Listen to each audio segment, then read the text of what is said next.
Adalah Roby Sugara. Selamat pagi, Mas Roby, Mas Julius. Pagi. Selamat pagi. Pagi saya Pagi, ke Mas. Mas Julius dulu. Mas Julius, kan kita lihat ya, saat ini show of force-nya semakin sengit antara Iran maupun Amerika Serikat. Terakhir misalnya, saat Amerika Serikat meluncurkan torpedo terhadap kapal perang milik Iran, apakah ini jadi hal yang akan memperuncing konflik terjadi? Apalagi kondisinya kapal perang Iran itu tidak dalam kondisi peperangan terbuka. Setelah selesai latihan bersama dengan angkatan India, itu bagaimana Anda melihat ini? Oke, baik Rizka. Baik, Mas Julius. Penyerangan kapal perang Iran itu setelah dari satu event di India ya.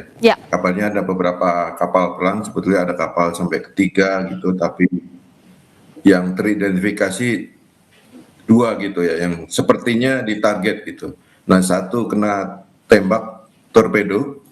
Nah, terus kemudian satu sepertinya berhasil dilindungi oleh Sri Lanka gitu ya. Sebetulnya mereka mungkin sedang dalam perjalanan pulang, hanya saja itu sepertinya udah ditarget. Nah, mungkin mereka sebetulnya mungkin sudah tahu ya menurut saya. Cuma harusnya mungkin dia mungkin stay di satu port, mungkin di Sri Lanka atau tak di India untuk stay mungkin lebih aman. Nah, tapi mungkin karena perintah kapal itu pulang dan terjadilah peristiwa itu gitu ya. Yang satu yang berhasil. Nah, sementara di beberapa yang lain kita dengar ya ada beberapa kapal angkatan laut Iran juga disasar gitu ya. ya. Tapi itu juga menurut saya relatif bisa diimbangi Iran dengan melakukan apa yang sekarang disebut sebagai perang asimetrik, perang atrisi ya. Perang atrisi ini perang yang Iran coba ladeni sebisa mungkin dilakukan dengan bertahan cukup lama, tapi dengan melakukan serangan balik yang cukup menggentarkan ya. Salah satunya hari ini dilakukan ada beberapa serangan tetap berbasis misil dan drone. Salah satu yang paling update itu yang di Bahrain nih, ada satu kilang fasilitas minyak di Bahrain. Bahrain kan jadi host untuk armada kelima ya, fasilitas naval facility untuk armada kelima Amerika Serikat. Tapi ini salah satu yang disasar adalah fasilitas minyaknya ya. Kalau kemarin yang aset militer yang US ini sudah kena. Nah, ini mengirim pesan yang sebetulnya ditujukan ke semua negara teluk. Intinya Iran dengan kapasitas misil dan drone. Jadi dalam satu hari dia diserang nih, yang sehari kemarin Ya. 200 misil dan drone. Misilnya sekitar 80-an gitu. Selebihnya adalah drone. Tapi itu tadi kena gitu. Dengan jumlah serangan seperti itu kena. Nah, itu mengirim pesan ke negara-negara teluk yang menjadi home base untuk angkatan militer Amerika Serikat gitu ya. Bahwa rudal dan drone Iran bisa menjangkau setiap sudut di teluk. Israel saja bisa rudalnya sampai ke target di Israel, apalagi di negara teluk yang berseberangan menyeberang Selat Hormuz gitu. Jadi ini membawa pesan perang atrisi yang luar biasa ini. Ini war of attrition untuk sektor ekonomi gitu. Ya. Dan itu tidak perlu sampai misalnya rusak gitu, sampai habis gitu. Karena dia juga bisa, intinya negara-negara teluk ini sadar nanti dia kirim lebih banyak lagi habis gitu. I see. Saya ke Mas Roby, menyambung yang tadi disampaikan Mas Julius. Dengan kondisi war of attrition yang coba dibangun oleh Iran, seberapa kuat Iran melawan Amerika Serikat dan sekutunya yang kita tahu punya sumber daya yang luar biasa? Mas Roby. Ya baik, ini sebenarnya kalau dari hitung-hitungan jumlah kapasitas dan kapabilitas ya, sebenarnya kan di atas kertas Amerika jauh mengungguli Iran, ditambah lagi dengan kekuatan Israel. Tetapi perang itu kan nggak harus atau nggak bisa dihitung secara apa ya, peace peace seperti itu ya. Buktinya bahwa ini sudah hari ke-6, ini kan masih dalam serangan udara. Jadi suatu wilayah, suatu negara ya, ketika misalkan apalagi Iran sendirian diserang oleh dua kekuatan, harusnya kan sudah lumpuh, harusnya sudah sabar, harus sudah kolaps, Ya. sudah masuk pada serangan kedua. Ini sebenarnya kan serangan darat ya, entah itu menurunkan tank atau pasukan apa namanya battleground. Nah, Iran sampai hari ini masih kuat ya. Berarti itu menunjukkan bahwa kekuatan serangan balik apa Iran masih cukup mumpuni, masih cukup. Dan Iran ini kan belum ada sebenarnya strategi untuk penggalangan ya, kecuali dia hanya bertahan. Sementara Amerika sudah melakukan upaya-upaya yang cukup keras ya, meskipun secara politik dia sudah bisa melakukan apa namanya kelanjutan perang ya, meskipun nanti apakah seberapa banyak yang disubmit ya, diterima tentang budget anggaran oleh Kongres. Ya. Tetapi kemudian di wilayah penggalangan lainnya ini kan sebenarnya masih berdua ya secara kekuatan di negara-negara yang sebenarnya menjadi aliansi tetap Amerika ketika Amerika melakukan atau punya agenda perang untuk di apa wilayah-wilayah luar yang menurut Amerika mengganggu ancaman keamanan ya. Misalkan Inggris, Australia atau negara-negara Eropa lainnya ini kan tidak memiliki dukungan apa penuh ya. Ini saya kira pasti kalau dilihat dari beberapa pernyataan-pernyataan kedua belah pihak ya, khususnya mereka yang memulai perang ini tidak ada indikasi bahwa perang ini akan mengalami deeskalasi, kecuali eskalasi penuh terus ya. Trump juga kata-katanya, pernyataannya tidak mengarah ke deeskalasi, Ya. begitu Netanyahu. Nah, dengan kondisi seperti ini dan apalagi kalau kita lihat teater perangnya kan jadi semakin luas di kawasan terutama. Mas Julius, apakah ini juga bisa jadi sinyal bahwa tidak semudah itu untuk mengalahkan Iran? Misalnya dalam serangan terakhir ke Azerbaijan, Menteri Luar Negeri Iran tegas menyebut bahwa itu bukan Iran yang melakukan. Pun di Siprus terhadap situs militer milik Inggris dibantah juga oleh Iran. Apakah dengan seakan-akan tanda kutip ada upaya untuk menyamarkan, untuk ya bisa kita katakan mengadu domba lah. Ini jadi sinyal bahwa tidak semudah itu AS dan sekutunya mengalahkan Iran, Mas Julius. Ya, Rizka. Ada dugaan memang false flag ya, ada. Tapi di banyak perang memang seperti itu. Ada beberapa upaya false flag untuk memancing, memperkeruh situasi ya gitu. Kalau udah chaos kan kurang lebih mungkin harapannya hasilnya nanti akan pihak-pihak yang mau diprovokasi gitu ya. Ya. Intinya seperti itu. Nah, kalau meluasnya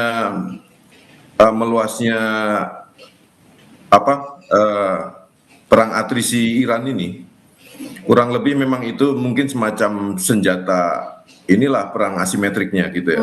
Dia bisa sebetulnya serangan misil dan drone itu mungkin belum seberapa. Mungkin ada beberapa yang kena betulan terhadap sasaran target militer gitu. Ada yang kemarin seperti salah satu beberapa aset radar penting untuk yang bisa membantu sistem rudal Patriot dan THAAD itu bisa beroperasi, salah satu beberapa radar penting itu kena juga gitu. Terus kemudian jumlah korban personel angkatan militer Amerika Serikat juga berjatuhan ya. Terus kemudian itu belum lagi yang dihitung yang di Israel misalnya korban sipil dan sebagainya. Jadi perang asimetri dengan strategi atrisi seperti itu tidak sampai membawa jatuh korban itu sudah sebuah bentuk teror tekanan gitu, membawa efek psikologi besar buat musuhnya gitu, baik itu para pengambil kebijakan di objek yang disasar, negara-negara yang disasar, maupun tentu saja juga membawa pesan ke uh, warga biasa ya, masyarakat di situ gitu. Kan ini akan jadi tekanan ke pemerintah masing-masing.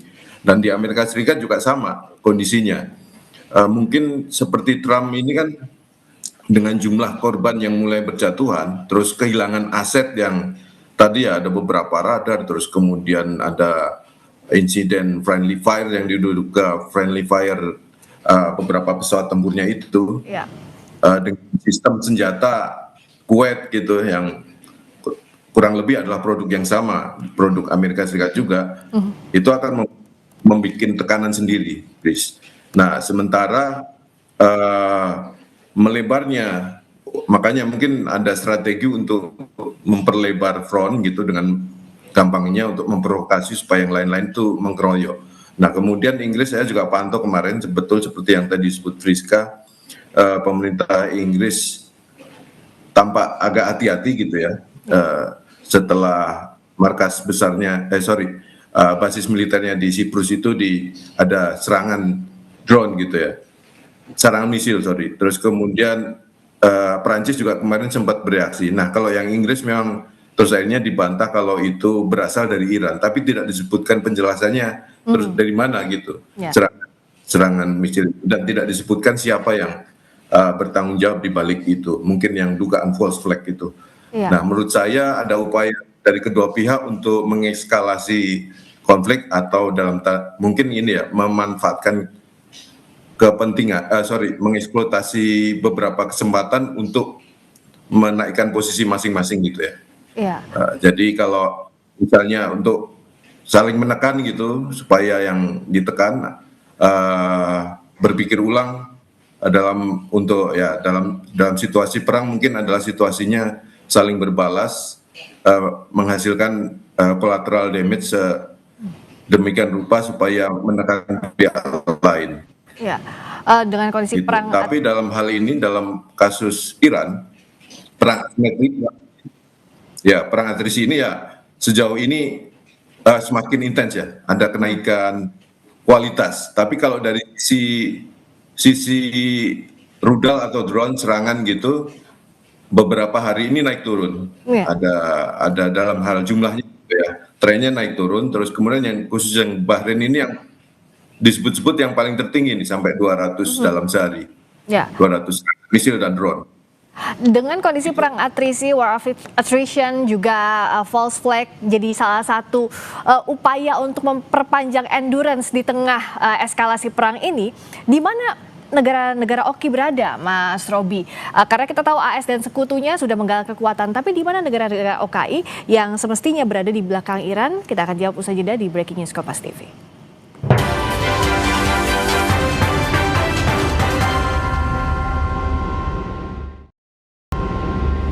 Anda masih menyaksikan Breaking News Kompas TV di tengah meningkatnya eskalasi di Timur Tengah, di tengah perang AS Israel Iran yang masih terus terjadi hingga saat ini. Masih bersama kami Julius Suman, jurnalis senior Kompas TV, juga Robi Sugara, pengamat HI FISIP UIN Syarif Hidayatullah. Menyambung yang tadi, Mas Robi, dalam posisi saat ini di mana negara-negara OKI berada? Ya baik, negara-negara OKI itu organisasi Islam di dunia, ini kan organisasi atau institusi internasional yang dia tidak memiliki militer ya, dia gabungan. Kalau Perserikatan Bangsa meskipun tidak memiliki itu kan dia punya mandat khusus ya untuk pada persoalan-persoalan misalkan upaya-upaya pencegahan perang ya, atau misalkan pasca perang yang bisa dilakukan itu kan ya upaya-upaya diplomasi, dan saat ini kita tahu bahwa upaya diplomasi itu dilakukan melalui Perserikatan Bangsa-Bangsa yang saat ini itu sudah tidak diindahkan lagi oleh Donald Trump dan Netanyahu ya. Ini saya kira juga realitasnya nggak mungkin terlalu banyak yang bisa dilakukan oleh negara-negara OKI, kecuali mungkin melakukan seperti yang dilakukan pada 1973 di Perang Yom Kippur. Itu negara-negara, tapi ini kan pasti akan membuat tambah penderitaan dunia lebih bertambah ya, dengan kemudian memboikot atau menyetop pasokan-pasokan energi. Selain saya kira menjadi dari Selat Hormuz yang kemudian juga sudah mulai ada pelan-pelan berimplikasi berdampak kepada dunia. Tapi nah ini juga saya melihat itu ya, jika itu dilakukan, tapi kan ini bukan segampang itu juga ya, karena yang dihadapi adalah Amerika yang saya kira juga sudah punya hubungan yang begitu erat ya. Misalkan Arab Saudi saya kira berkali-kali dibantu oleh Amerika Serikat ya di saat krisis tahun awal, misalkan waktu perang Iran Kuwait, itu juga saya kira termasuk pengeboran minyaknya itu juga dibantu oleh Amerika. Nah, saya apakah memiliki kekuatan itu dengan kemudian dijadikan sebagai alat diplomasi untuk menghentikan perang ya? Dan itu juga kita juga nggak bisa berpikir apakah bisa menghentikan juga, karena dua-duanya Iran saya kira ini bisa jadi perang sampai akhir ya. Kenapa? Karena ini kan begitu terhina sekali Iran, yang mana pimpinan tertingginya saya kira sudah diambil duluan. Ini bagi Iran ini bukan persoalan perang, ini kan persoalan Harga diri ya? harga diri, mati syahid. Ini kan pemimpin tertinggi di Iran itu bukan kita anggap sebagai pemimpin yang ada di politik sistem politik modern ya, di mana ketika meninggal atau misalkan diganti dengan saya kira dengan cepat lewat sistem yang ada. Ini ada pemimpin spiritual, pemimpin ideologi. Kita tahu bahwa Iran ini kan corak muslimnya itu muslim Syiah ya, bukan Sunni, yang mana sampai hari ini kelompok-kelompok milisi, kelompok-kelompok militan Syiah itu saya kira juga masih aktif ya di Timur Tengah. Ada Houthi yang sampai hari ini Yaman juga masih kerepotan ya menghadapi saya kira kelompok Houthi. Hizbullah yang masih eksis, yang menjadi saya kira musuh abadinya Israel. Nah ini yang juga menurut saya tidak bisa dilakukan oleh Oki itu sendiri. Nah, ruang OKI ini dianggap terbatas saat ini, Mas Julius. Di sisi lain juga kan ketergantungan negara-negara kawasan terhadap Amerika Serikat dalam hal ekonomi misalnya juga tinggi. Nah, jadi apakah ini memang mau tidak mau akan jadi perang fisik antara AS, Israel, Iran, negara-negara kawasan, negara-negara OKI, ataupun organisasi internasional apapun tidak bisa menghentikan eskalasi perang yang saat ini terjadi, kecuali ada ada keinginan dari masing-masing pihak, Mas Julius? Ya, tampaknya dari Amerika Serikat belum sampai objektifnya ya, belum semua sepertinya mau sudah bisa dilaksanakan dalam beberapa hari ini. Mungkin regime change ternyata kan tidak otomatis terjadi dengan meninggalnya Ayatollah Khamenei dan beberapa pimpinan elit ini ya, IRGC ya. Nah, sepertinya makanya terus kemudian di Amerika Serikat Senat meloloskan itu, intinya World Power Resolution-nya ditolak sehingga kemungkinan perang berlanjut. Terus nanti hari ini Kongres kemungkinan akan mengambil keputusan dan kemungkinan juga akan meloloskan gitu. Artinya berlanjut, sementara berarti targetnya belum sepenuhnya diperoleh nih dengan sampai hari ke-6 ini. Nah, terus kemudian dari sisi Iran, sepertinya kalau dilihat dari penggunaan senjata, terus kemudian serangan yang lebih masif menyebar ke negara-negara Teluk, mungkin juga dia juga sama-sama nih, dua pihak ini juga mulai. Kalau di Amerika Serikat kemarin di sisi penyerang Israel dan Amerika Serikat kan ada itu kehabisan amunisi yang kemudian dibantah dan sebagainya gitu ya. Tomahawk-nya habis nih, nanti akan pakai Tomahawk yang seri lama gitu sampai segitunya. Terus kemudian di Iran juga sekarang malam tadi atau sehari kemarin kan diluncurkan misil balistik Kebar Kesam ya, Koramcar 4 itu yang paling canggih. Itu kalau ini kan senjata pamungkas ya. Hmm, Menurut saya mungkin ini sudah situasinya mungkin sudah agak masing pihak itu sudah mulai memojokkan satu sama lain atau mereka sendiri juga terpojok gitu. iya, Ya akhirnya dikeluarin pamungkas. Amerika Serikat berusaha untuk menghabiskan angkatan laut Iran kan banyak ya, kapalnya kayaknya 11 atau berapa tuh kemarin yang totalnya. Intinya terus kemudian pesawat-pesawat Iran dihancurkan di Hanggar. Kita lihat videonya beberapa ya. Nah, kemudian Iran mengeluarkan juga drone laut. Saya lihat ada footage-nya kemarin, drone laut yang sanggup menyerang kapal gitu. iya. Penggunaan drone laut itu sepertinya yang pertama ini. Jadi mereka sudah mengeluarkan senjata rahasia masing-masing lah, kurang lebih gitu ya. Iya, Nah, ini mungkin situasinya karena tidak mengubah situasi, tidak mungkin stalemate gitu ya, atau mungkin bisa dikatakan tidak menang gitu, tidak bisa, walaupun objek-objeknya banyak yang berhasil disasar iya, kedua belah pihak, namun belum sampai objektif masing-masing juga gitu, iya. belum ada yang memundur kan, Betul. tuh, kurang lebih seperti itu. Jadi sampai sekarang semuanya all out menggunakan kekuatan, tapi belum ada objektif yang tercapai juga, baik itu dari AS Israel maupun dari Iran. Mas Robi, dengan Senat terakhir juga kan gagal untuk menyetop Donald Trump meneruskan perang ini, seperti tadi juga sudah disinggung oleh Mas Julius. Nah, seberapa bisa Amerika Serikat menjaga endurance-nya pun dengan Iran?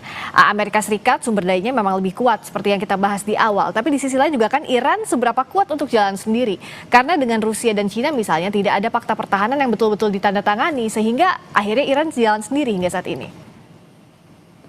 Ya, ini memang agak sulit diprediksi ya, bahwa kita lewat kasat mata sebenarnya ketika jatuh pemimpin tertinggi Iran itu kan harusnya sudah bisa dikatakan bahwa Amerika dan Israel itu kan sudah selesai Ya, misinya. Harusnya di ronde kedua itu dia sudah mengerahkan pasukan-pasukannya masuk ke wilayah Iran, dan sampai ini kan tidak terjadi. Ternyata kan bahwa basis kepemimpinan tradisional sistem politik di Iran yang banyak sekali kasus-kasus ya, yang pengalaman perang Amerika atau juga di era perang dingin itu kan harusnya otomatis ketika pemimpinnya dipotong kemudian terjadi perpecahan yang signifikan. Ini sampai hari ini saya kira bahwa seperti perintahnya masih tetap ada gitu. Ketika misalkan dia cukup bisa bertahan ya, menghalau masih ada kira-kira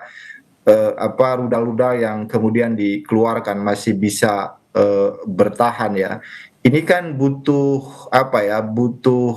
khususnya Amerika ya. Ini kira-kira apalagi yang bisa dilakukan. Terbaru misalkan ini juga gaya Amerika sebenarnya, dia akan merekrut para milisi, kelompok-kelompok pemberontak di beberapa daerah atau di negara, yang kemudian di-mention yang bisa muncul di media itu adalah kelompok Kurdi yang saya kira perbatasan di Iran, Irak. Ini kenapa Kurdi ini kan kelompok yang nanti kalau sekiranya ini, meskipun kalau sudah masuk pada battleground atau asimetris, wah ini perangnya sudah bisa dipastikan nggak menentu ya, kapan kira-kira berakhir perang ini. Tetapi kan yang menjadi persoalan global itu kan soal Selat Hormuz aja, karena pasokan energi di situ ya. Jadi di sisi lain bahwa perang mungkin akan lama, khususnya bagi Iran, Amerika dan Israel. Tetapi saya kira ini yang nanti menjadi pertaruhan adalah Selat Hormuz ya. Apakah juga ketika sudah mulai masuk ke battleground, masuk pada asimetris, itu Selat Hormuz sudah bisa dikendalikan. ya. Kan Trump kayaknya sepertinya lebih fokus ke situ, jadi menguasai Selat Hormuz. Hormuz. Di sisi lain kalau Amerika bilang akan mengawal kapal tanker di Hormuz, kayaknya sih nggak semudah itu. Apalagi kalau kita lihat, bisakah dikatakan langkah Amerika Serikat ini yang jadi pertanyaan ya, apakah produktif atau kontraproduktif? Karena kalau kita lihat misalnya dari pasal 2 Konstitusi Amerika Serikat, Presiden Amerika Serikat hanya dapat melancarkan serangan semacam ini untuk membela diri sebagai respons terhadap ancaman langsung. Sementara di dalam negeri Amerika Serikat ini kan masih jadi perdebatan. Nah, apakah jadi langkah produktif atau tidak? Kita akan bahas saja dari Breaking News Kompas TV.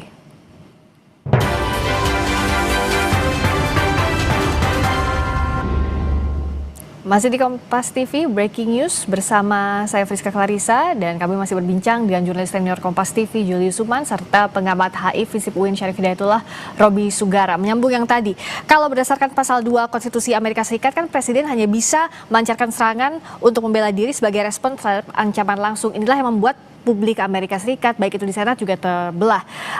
Mas Julius, apakah artinya dengan langkah meneruskan perang untuk Amerika Serikat, ini jadi langkah yang produktif atau justru sebaliknya? Singkat saja Mas Julius. Ya, kalau persetujuan Kongres mungkin bisa dicapai ya, buktinya lewat Senat bisa meloloskan kemarin. Nah, terus kemudian ada tekanan yang lain dari domestik. Sorry, untuk yang Republikan aja belum, Senat maupun Kongres belum sepakat semua. Mereka setuju, tapi perang jangan lama-lama gitu.